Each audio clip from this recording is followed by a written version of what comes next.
Ilela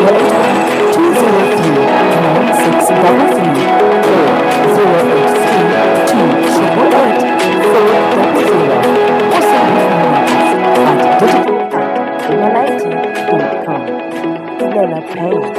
Download it today. Available in the App Store and Google Play.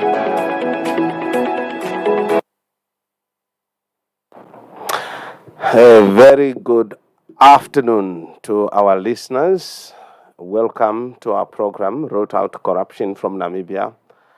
I am Lucas Kalwapa Katenda, prepared to have conversation with you about corruption in Namibia and how best we can work together as a nation, as individuals, to fight it, to prevent it, to punish it, and to root it out completely from the face of Namibia. I have a special visitor today in the program, Mr. Dennis Zaire, who is a program manager at the Konrad Adenauer Stiftung, because this our program is brought to you, obviously, by Eagle FM, sponsored by Konrad Adenauer Stiftung, and I am simply a presenter for it. And since we started just a week ago, we would like to have a voice from our sponsor, and I will give him a chance some time later, not now. Now, in the meantime, I would like to address today's question, starting with the conditions on which corruption flourish. What are those conditions that help corruption to germinate, to flourish, to grow, to be celebrated, to become sort of a culture? And again, as I've mentioned, I will be using a number of resources, especially those from the United Nations, especially Convention on Corruption, and also the toolkit that was developed to help party states, in other words, countries that have ratified the UN Convention on Corruption, develop strategies to prevent as well as to deal with cases of corruption, suspected or real ones. Now I would like to start with the conditions that facilitate corruption. Corruption doesn't just happen out of the blue. There should be some conditions. And here it says, without proper vigilance and effective countermeasures, corruption can occur anywhere. Without vigilance and effective countermeasures, individuals, heads of institutions, heads of government offices have an obligation to be vigilant. And how can you be vigilant? I keep on repeating myself that by promoting good governance measures. Without good governance culture and policies and guidelines and standards and rules that should be adhered to, it means we are allowing corruption to grow and to flourish and to become part of our governance culture. So we have to be vigilant in terms of passing laws, in terms of adhering to the rules and to the standards, and to make sure that no inch of what appears to be corrupt has an opportunity to rear its ugly head.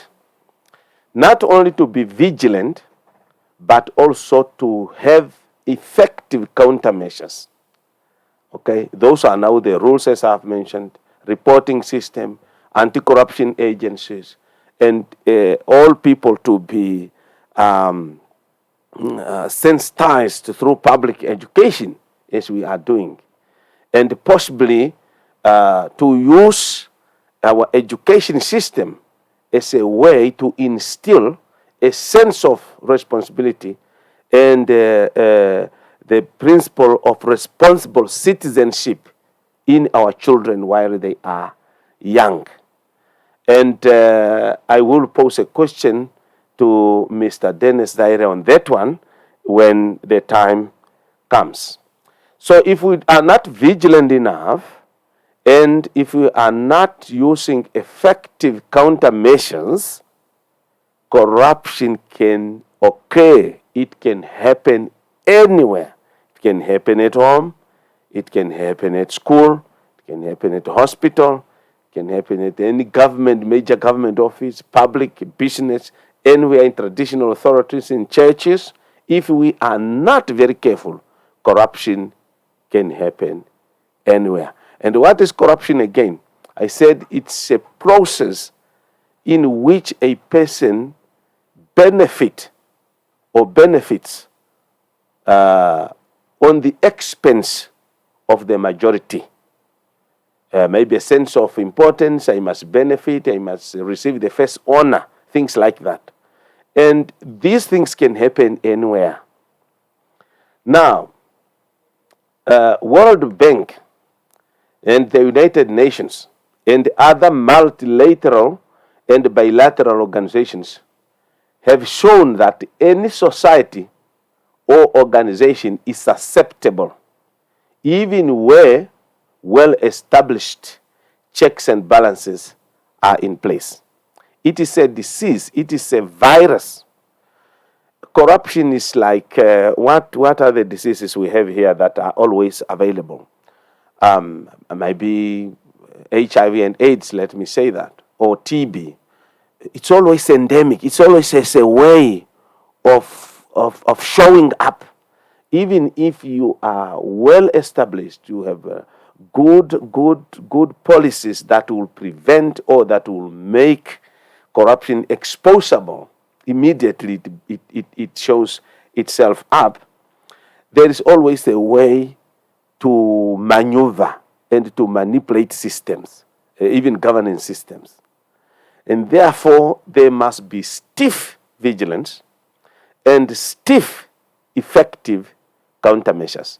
And these are the things we are missing in our societies. You hear this person has done that, you hear this. And even the cases that are going on at the moment, it is clear the checks and balances, even some good rules are there, but for as long as they are manipulatable, they can be manipulated, corruption can take place. It is an endemic. I hope you understand, listeners, when I say endemic. When we say pandemic, it means it affects all people. When we say epidemic, we say it affects many people in a particular region. When we say it's endemic, it is forever there. It doesn't want to disappear. It will show up in one way or another. When you sit relaxed, thinking that corruption is gone, only to hear after some few months or after 2 years, another case. It's always there. And if I were in church, I would say the heart of men of wanting more. The heart of men. We always want more. We want to be better. We want to be treated better than this. This whole idea of wanting more and wanting more and wanting more will make you manipulate the systems. And by so doing, manipulating the systems, you are inviting yourself to become one of the corrupt people. Not only that, in number 2, combating corruption, building integrity, and establishing credibility requires time, determination, and consistency. I am a strong believer in the meanings of the words. And if you want to be a good learner as well, please make sure you understand each and every word. Here we are saying combating corruption. In other words, preventing it, punishing it, rooting it out, making sure it doesn't happen. And when it happens, it is immediately exposed and immediately dealt with. Okay? Building integrity. It is not just a question of combating. Our people need to be people of integrity. That is why even when we come to political issues, and remember, corruption is a friend of politics, and the politicians have to be extra careful when they are involving themselves in transactions and in procurements. They are very good friends. When we need politicians, when we need leaders, we need people of integrity. And integrity is built. Okay? People of integrity, but we have to build integrity in the people. And that is why sometimes when you hear people reducing the conversation of who should be the regional councillor, who should be the village headman, who should be the governor, who should be the minister of this, who should be the president, who should be the chief, who should be what, it is no longer a question of mere I was born there. Countries have passed that stage.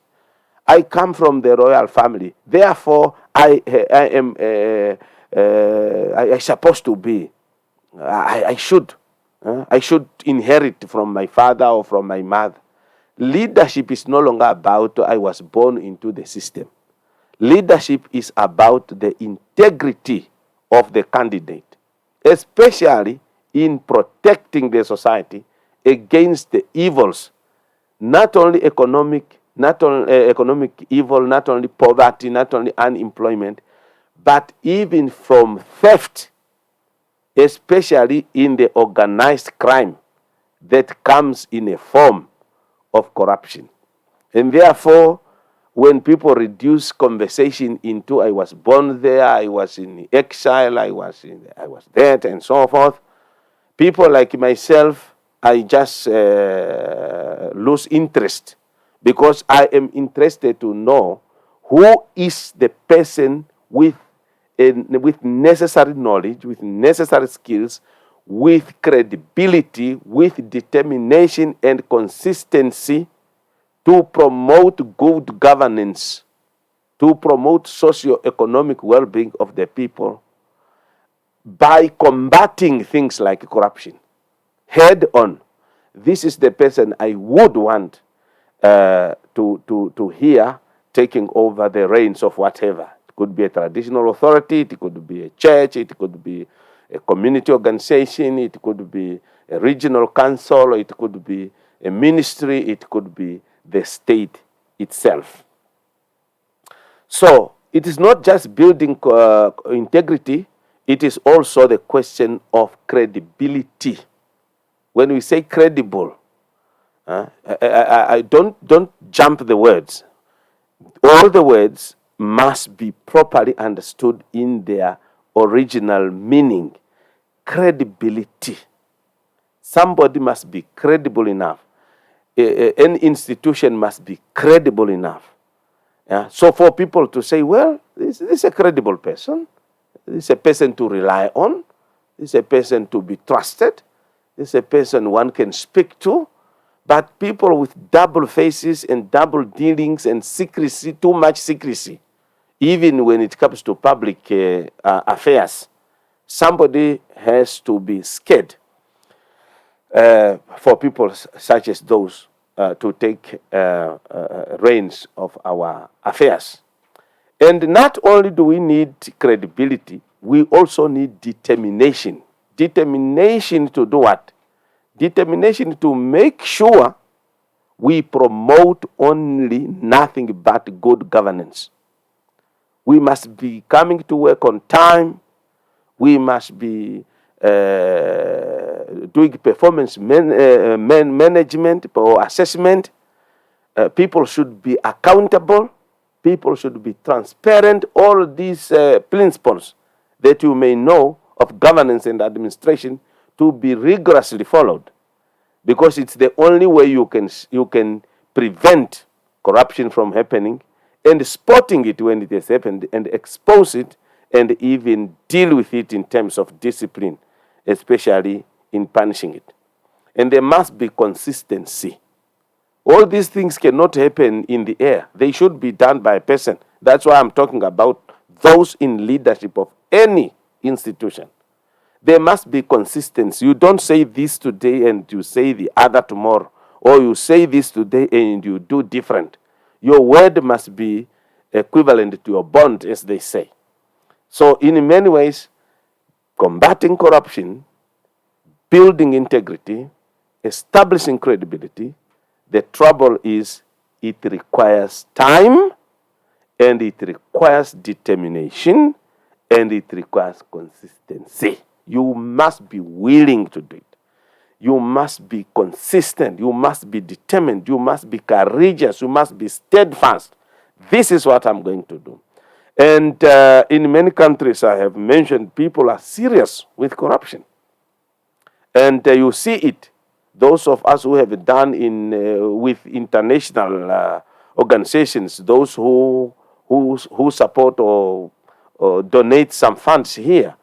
Some people are tired of, I have to sign this, I have to do this. This is the only way you can protect each other in terms of dealing with procurement, in terms of dealing with funds disbursement. Somebody must check the first thing. There must be a requisition. It must be checked by somebody.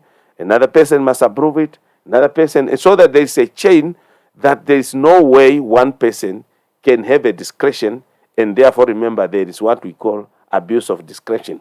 So there must be always checks and balance when it comes to our offices. So it requires time. We must have time really for these things. It's not a lip service. We must not pay lip service to them. Then the second sentence goes on like this. When anti-corruption strategies are first instituted, a long-term process begins, during which corrupt values and practices are gradually identified and eliminated. Can you see? When there is a strategy to fight corruption, first of all, there must be a long-term process to deal with those corrupt values. Corrupt values are like what? It's dishonesty. In my class at the university, when I teach about RME, guidance and counseling, I keep on addressing issues like this. And I say to my students, we were brought up in a way that we should lie. In some cases, not in all, but in some cases, we are told to lie. We are not told to be honest. I remember as a young boy growing up, our parents tell us, or older siblings tell us, when somebody asks you what you have eaten last night, tell them we have eaten this, even if that's not what we have eaten. You see, it's a way of teaching a young person, don't expose your internal affairs to somebody outside, which is very good. But we shouldn't be told to lie. We should be told to tell them the truth that, as a child, I am not responsible to share information about what we have eaten with people from outside. We should be taught like that. If you really want to know what we have eaten last night, please go to my parents. They will tell you. So this is how we should. But we are told now, tell them, don't tell them. And those simple lies have created in some of our people a habit of lying all over. In terms of dating a girl, they are lying. They want to marry, they are lying. Everything is about dishonesty. So in many ways, we need to eliminate all these corrupt values of lying, even a small lie, of saying, well, I didn't come to work on time because I went somewhere, even though you were just sleeping. You didn't go somewhere, you were just sleeping, or you were drunk last night. We have turned the small lies, but they will always turn into big lies, and they will corrupt really even the process. So those corrupt values and the corrupt practices must be gradually identified, and not only identified, they must be completely eliminated. And how do we do this? Is when we institute public education, and we must start with our children. Because older people, some may have some amendment of their lives and alterations here and there, but it is good to start when kids are smaller, at home and in schools and in religious institutions, in churches, in mosques, and wherever. And in most cases, a complex process of interrelated element is involved. Reforms to individual institutions, they must be reformed. I heard somebody saying, hey, you are now a bishop of a Reformed church. We need to reform everything. So reformation is necessary, because without reformation, my friend, it's like you are not updating your computer. There is always new information, new updates need to come to us, and we reform our individual institutions and even our own individual understandings and conceptual framework. We need to change it. We need to amend. We need to alter what we used to do and what we thought it was. But we must update ourselves and say, it's no longer like this. It is now like this. So reform to individuals, then institutions, take place in stages as problems are identified, countermeasures are developed and implemented, and personnel are reoriented and retained. Can you see the word re? Yeah? And that is what it means by the word reformation. So you need to reform individual institutions by identifying the gaps within the institution, and then you develop countermeasures, and then you retrain and you reorient, and you even retain the staff, because they are the people who know how things work within your institution. And often the progress at one stage or in one area cannot be achieved until other elements of the strategy have come into effect. Generally speaking, training personnel, or to take place the long-term interest of integrity before the more immediate benefits of corruption, is a longer, more gradual process than a direct measure such as criminal prosecutions or specific administrative reforms. So similarly, the establishment of a popular expectation that favors integrity over corruption furthers credibility for the reforms and inspires public confidence in the integrity, and the reformed institutions will always lag behind actual progress. These are it gives us an idea in our minds that in order to fight corruption, you have to change the environment where corruption exists, or where corruption is likely to exist. You have to change. You have to understand the concept. You have to understand the environment and change everything. Change it for the betterment of the institution in a way that corruption will be either prevented or will be spotted immediately. It is seen, it is dealt with accordingly, and so doing, the next person may not want to commit the very same act, because they know somebody somewhere is going to take note of it. So systems with excessive individual discretions overly complex rules on discretionary powers, as well as systems lacking structures to effectively monitor the exercise of discretion and hold decision makers accountable, tend to be more susceptible to corruption than those that do not. I used to hear, I am speaking under correction.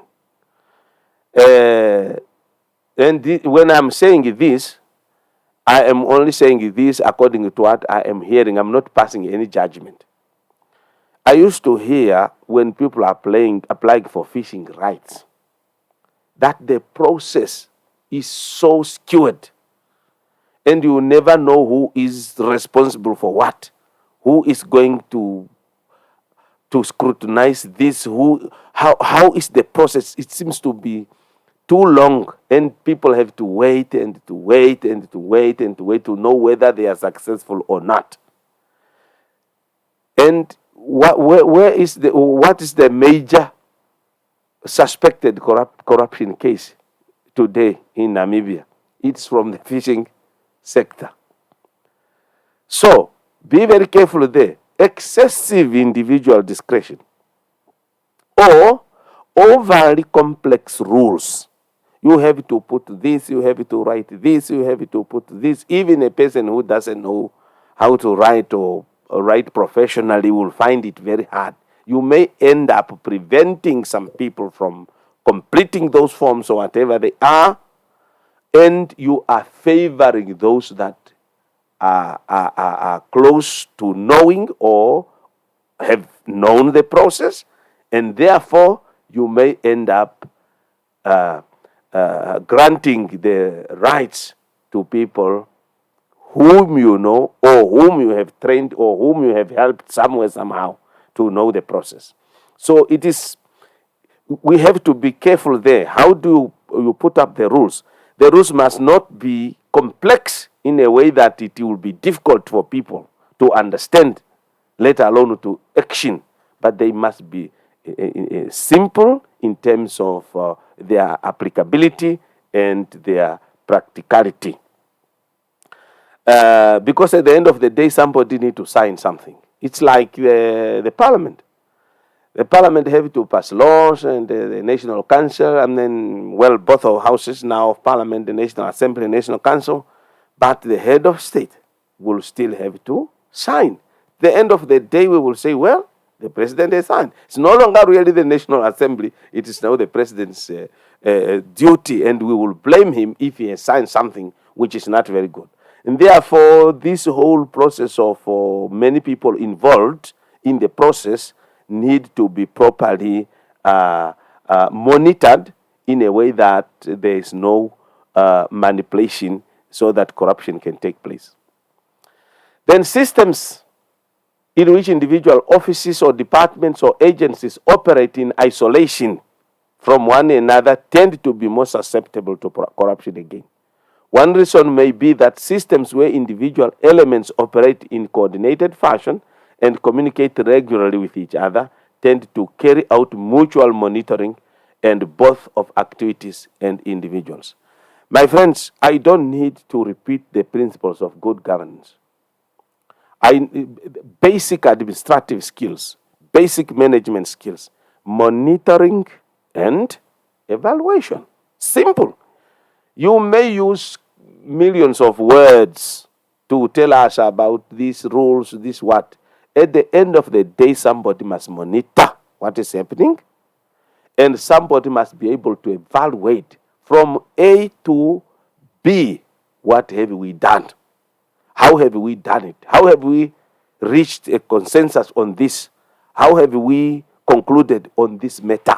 That's what we call monitoring and evaluation.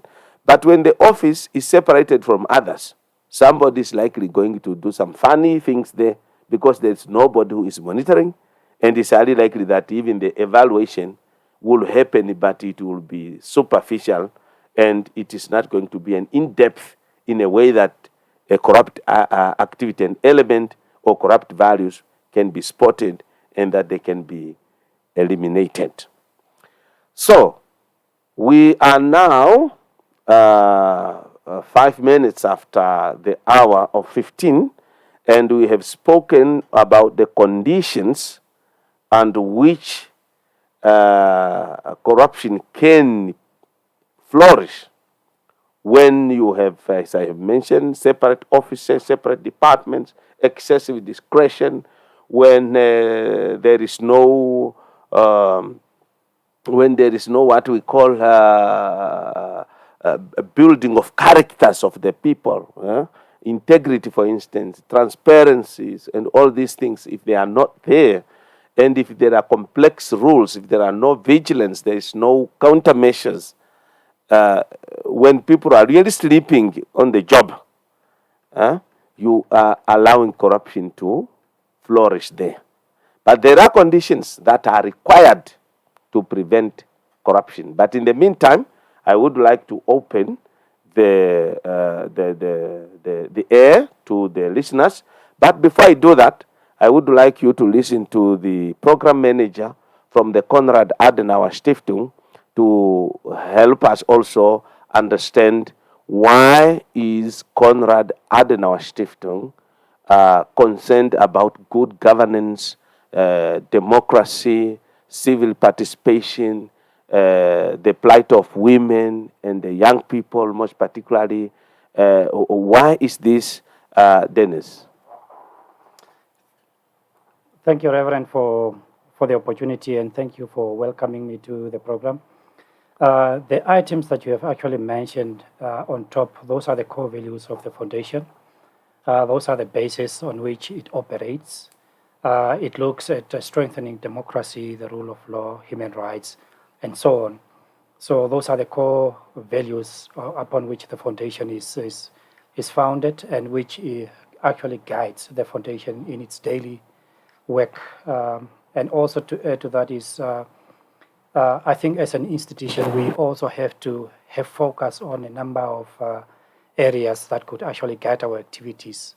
And the items you have mentioned are the key bullet points, but under them, there are also other activities and projects that are implemented countrywide in Namibia and in Angola. Thank you very much for giving us that background of the Konrad Adenauer Stiftung or Konrad Adenauer Foundation. I would like now, as we were just chatting before we started the program, how do we root the understanding of corruption within the nation? And to mention something about education and children, the curriculum that we have at the moment, whether it is really focusing on the future. What are your views on what can we do as a nation, especially in empowering the young ones?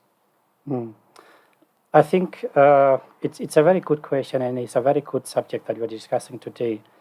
I think one important aspect is to have corruption actually as part of the school curriculum, because the education is one tool or one method or one measure that we can actually use to get the people to understand from a very young age what is corruption, how do you identify it, what constitutes corruption, how do you distinguish a corrupt act from a non-corrupt act.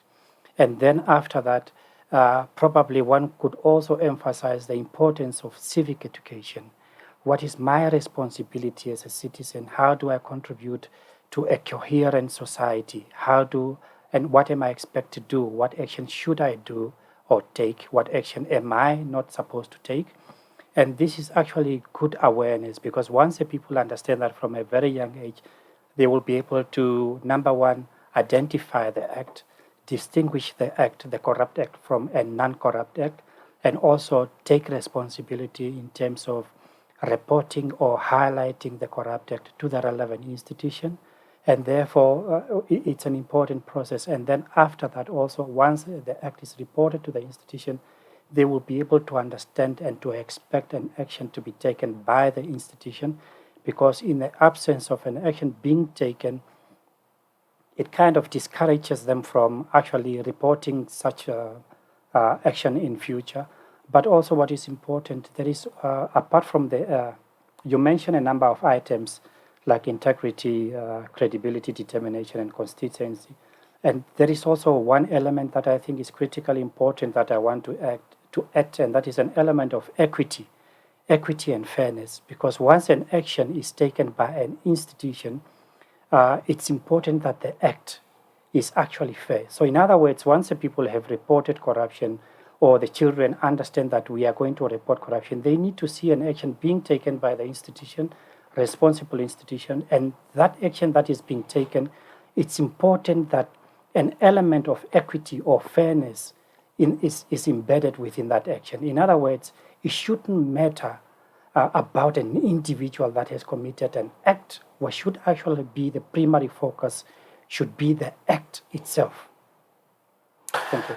At a different platform, before I leave you, I mentioned about political instability in developing countries. And in one of my introductory remarks a week ago, I mentioned that corruption appears to flourish in some countries and it struggles to even show up in others. And where it shows up, it's likely going to cause chaos. And I remember here mentioning that even the charlatans will stand up and say, hey, there is a corruption there. So how do we promote, especially from African point of view, without fear or favor, how can Africa come of age to be a stable continent where there should be no coups? I just read 4 days ago, there was a coup in Burkina Faso again. So how can Africa raise above these corrupt activities in order to promote stability, economic growth, and social cohesion? It's a very good question that is actually go to the core of the issue that we are discussing today. Broadly, one of the key problems that we have in Africa is corruption, and linked to corruption is governance. Because the problem of the two subjects, corruption, what it does, it takes away from the public. It actually breeds poverty, it affects growth, and once those two elements are actually affected, the impact on the people and the society is actually wider. So I think what we need to do in Africa is actually to address issues of governance and build confidence within our institutions. And I think if you ask me to name one important aspect that we need to do, I think we need to build strong institutions, because once you have got strong institutions, they can actually address some of these issues, because people can come and go, but the institutions can always remain. So in other words, if you set up an anti-corruption agency, you need to make sure that the agency is properly and adequately resourced in terms of human resources and in terms of financial resources, so that the institution has an ability to take the necessary action to actually address the problem.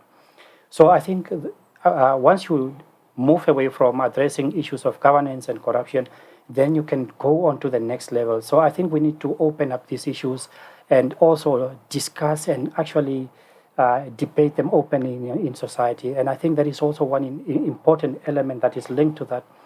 It's how we elect our leaders in Africa. And what kind of leaders do we elect in Africa? What do they bring on the table? What kind of integrities do they have?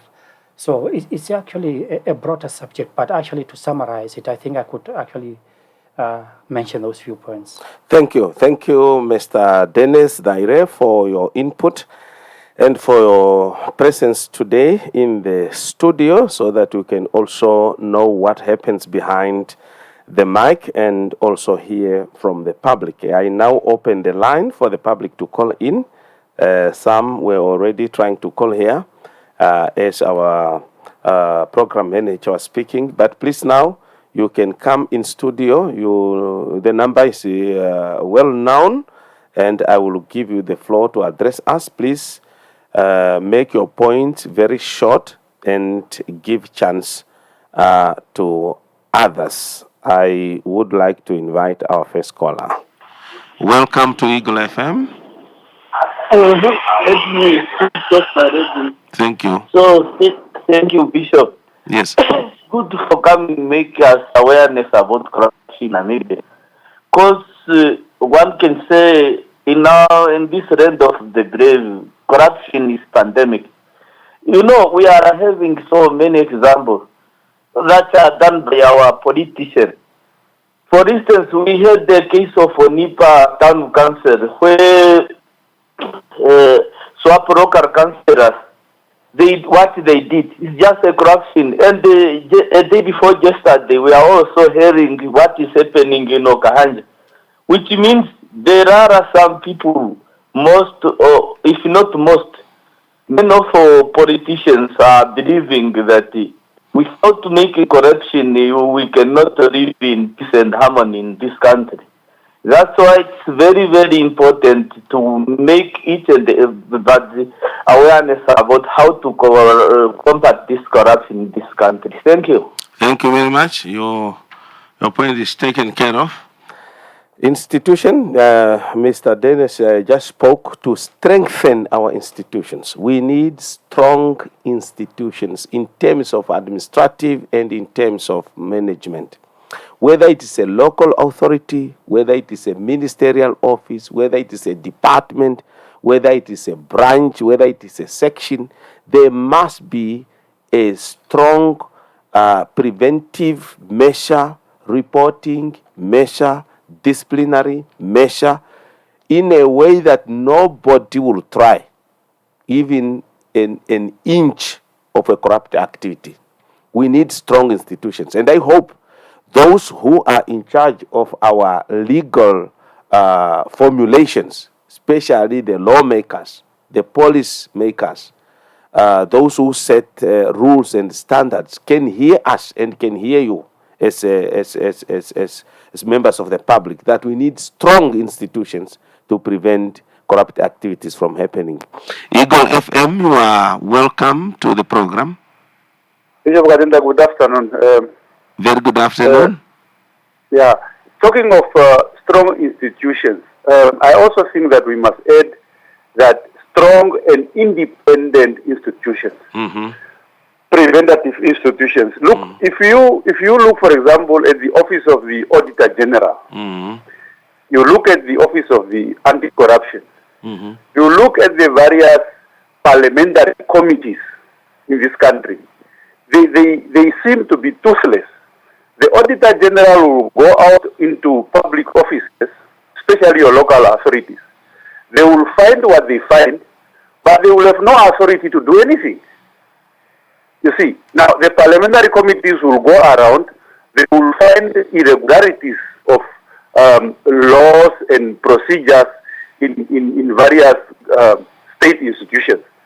But yet they have no teeth to propose or to prosecute or to do anything or to charge those that are suspected of having, misappropriated or done anything wrong in these institutions. So the law must be overhauled. That's why when you look at our political setup, the political parties and their campaigns, I would want to follow a party that would suggest the real look of our laws and the Constitution as to give authority and independence of state institutions that must guard our resources, our public pay. Because it's no use to have all these institutions, all these bodies giving us reports, and these reports are so tormenting because they tell you all these other things, but they are not telling you what is going to be done to recoup the resources that were wasted or stolen or whatsoever. This is my feeling. Thank you very much. Thank you very much. I like the statement there. Dennis, may you say something about independence? Because I remember in the previous shows that we had in the Oshwambo, the question of independence kept coming up. An independent institution, the Ombudsman, how independent it is. The Anti-Corruption Commission, how independent it is. Auditor General, how independent are they? How do we facilitate a process that they are still state institutions, they are also accountable to somebody. They must be paid. They must have a budget to carry out their activities. Obviously, the state must do that. But how do I identify an independent person, that this person is really independent? Because we don't see the heart of man, you see. How do we promote that? It's a hot issue in our program all the time. I think before coming to that question also, I think it's important that just to build upon the subject contribution of the previous caller, it's important that apart from having strong institutions and independent institutions, once, for instance, these committees go out, or once these Chapter 9 institutions actually gather this information, there need to be connectedness between the different institutions. Yeah. You gather your report, you write your report, and then you forward it to the relevant institution. I don't think it serves any purpose. You compile a report and then you just leave it in your office and it gather dust. I think it needs to be forwarded to the right institution. So here there is an argument of implementation. How do we ensure that implementation actually takes place and that action actually follows thereafter? I think coming back to your question, I don't want to say much about it, but I think what is important, it brought us on the question of the separation of power within our system. Because, for instance, at the moment, in terms of construction of our system and the law, you have, for instance, the Anti-Corruption Commission that reports to the office of the Prime Minister. So that means the Anti-Corruption at the moment report to the executive. Ideally, the Anti-Corruption Commission should be reporting to Parliament, which is a different arm of the state. So I think there you can have more outcome, because then you have more debate, you have more openness and so on. So so how we have actually designed and structured our system in terms of checks and balances, perhaps is what we need to have a relook at in terms of making sure that in order for this Chapter 9 institution to actually give us a better outcome, how should the reporting processes be? How can we get the better implementation of the outcome of the reports and actions they have actually taken to make sure that there are consequences at the end of the day? Welcome, caller, to the program. Yes, good afternoon. Very good afternoon to you. Please, your view. Yes, for me, I want to go on the independence of government oversight institutions. Yes, please. Yeah, for me, how can institutions overseeing institutions be independent? Because who appoints the head of those institutions? Yeah. Who's the appointing authority? Yes. Yes, that's where the problem is. Because I reckon the appointing authority of all these institutions is the head of the state. Mm-hmm. So now, can you really beat at the hands that is feeding you? Mm. For me, that's where the problem lies. The problem lies with the appointing authority. Yes, thank you. If there could be an independent, the head of those institutions could be appointed independently without the interference or without the state involvement. Yes. I think they will do their oversight duties. Yeah. But as long as they are being appointed by the head of the state, I don't see any independence. Not at all. Yeah. Thank you. Thank you very much. That question of independence, it kept coming, and it will still dominate even this current show edition of our Fighting Corruption, Road Out Corruption Namibia. But remember, I said over the editions, over the slots that I have spoken, I mentioned that we have what we call parliament. And if you look at our constitution, you have the executive, you have the legislative, you have parliament. These bodies are very, very important. But take note, parliament is more important than all of them, because it is parliament who holds the head of state accountable. The question is our composition of parliament, whether our parliament is composed first of people of quality and caliber to fight and give direction as to how this country must be managed, how this country must be governed, how this country must be administered. We need people with caliber, with knowledge, with experience, with skills, with understanding. And we need also the variety. We don't need just one group. We need the variety so that Parliament is full of people and they don't have to caucus before they come to an agreement. It must be real debate and it must be real issues. Not to say if we have to vote against this, I will also vote in favor because people will see me anyway. It must be people of caliber. But that's a different topic because Parliament is composed by people who are elected. And it is election time. It is now, the ball is now in your hands as the community to vote for the people and make sure not only the head of state, but also the people of caliber in Parliament, and also the mix. There must be representative from all kind of regions and all from kinds of all people represented, so that you can hold executive accountable. Welcome to the program, Eagle FM. Yes, Tate Katenda. Yes, please go ahead. You are in air. Yeah, just to tell our guest in the studio to speak up a little bit because we can hardly hear him. Okay. Yeah, your voice is clear, but his voice is a little bit lower. Okay. Good, Tate. Thank you very much, Dennis. We will. Yeah, do you want to say something about further about interconnectedness? I was talking about monitoring and evaluation. Who is responsible after who? Auditor General finds something. Can he take it to Ombudsman or to Prosecutor General or to Anti-Corruption Commission?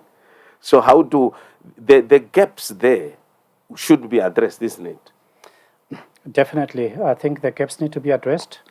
But related to that also, I think society, there is a need to actually create awareness of the responsibilities of the different institutions. Let's say, for instance, you have got the Ombudsman, you have got the Anti-Corruption Commission, you have got the Auditors General.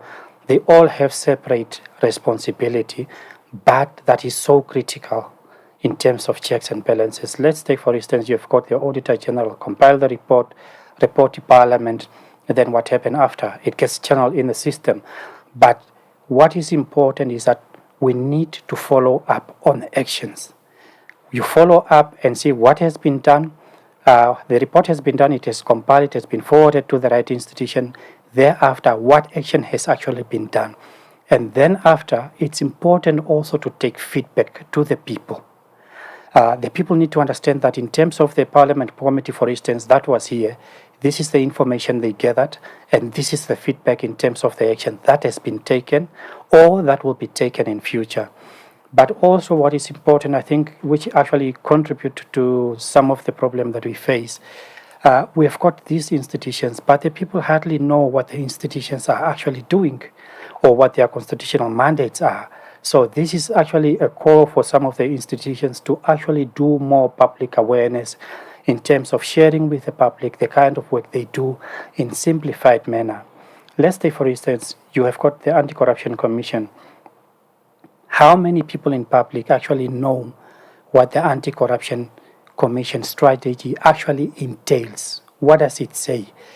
From when to when is it going to apply? How does the strategy actually speak to the rights of the people in terms of the people raising issues with the institutions? So I think there is a lot of work that needs to be done. Of course, it's a cumbersome process, but I think it also goes back and speak to the institution themselves in terms of how much public outreach do they do, and in terms of if they do enough public outreach, what kind of feedback do they get from the public, and what responses do they get, and how much awareness are the public aware with in terms of the constitutional mandates of these institutions? Thank you very much, and we are close a few minutes because we started some 5 minutes into our program, into our time.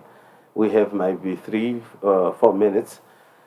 Thank you very much, Dennis, for raising those, because it is part of the United Nations office.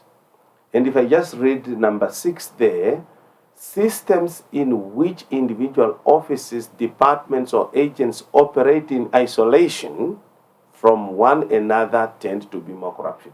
Those are the offices. But if there is a connection, okay, one reason may be that systems where individual elements operate in a coordinated fashion, if people can know what is happening, somebody must know what you are doing in the public office. The public office is not a private office. That's why it is called public. It is not your home. It is not your bedroom. It is a public office. It is always possible for somebody to know what you are doing. I know there are security issues, but those are catered in a different legal framework. Here we are talking about a public office, just a nurse, just a control officer, just a payroll officer. Somebody somewhere must know what you are doing. If everything you do is secret, you are likely going to participate or to breed corrupt activities. And that's why it is necessary, and I agree with you, Dennis, when you mention about coordinating the offices that are responsible for fighting corruption or for fighting maladministration or mismanagement, like now the Ombudsman, like now the Office of the Prosecutor General, like now the Auditor General, like now the Anti-Corruption Commission, and even the law enforcement agencies, and even the judiciary itself. There must be a way to coordinate. But at the end of the day, whether the parliament has found something wrong in which office, Auditor General's office found something wrong in another person's office or whatever, those reports must come to Parliament, obviously, but Parliament must promulgate something. They must pass a particular stiff, maybe a guide or a standard or a rule that must make sure that the problems identified are dealt with by the relevant authority. And you have all these offices that Ombudsman, this is what you have captured. Prosecutor General, this is what comes up in the report. We need to see action taken to determine whether there was a mistake here or it was a mere oversight or whatever it is. So if it was a mistake, somebody must be brought to book. This is the only way we must fight corruption, when we have coordinated activities among ourselves, especially in terms of mutual monitoring of the activities and of the individuals.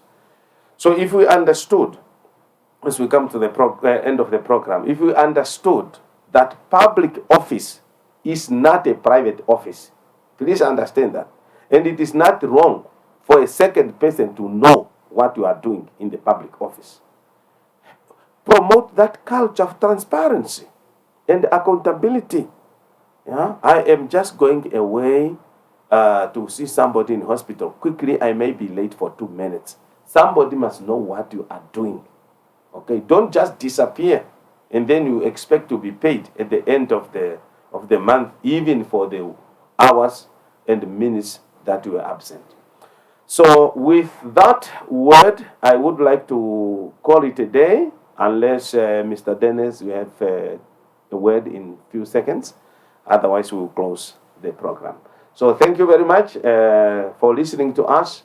We will see you next week, same time and same station, Eagle FM. The program is always brought to you by the sponsorship of Konrad Adenauer Foundation.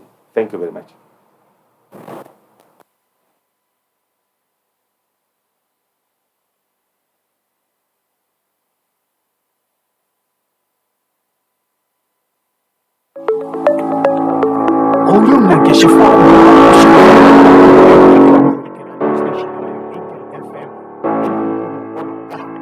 Ningepata fahamu na Monica kushika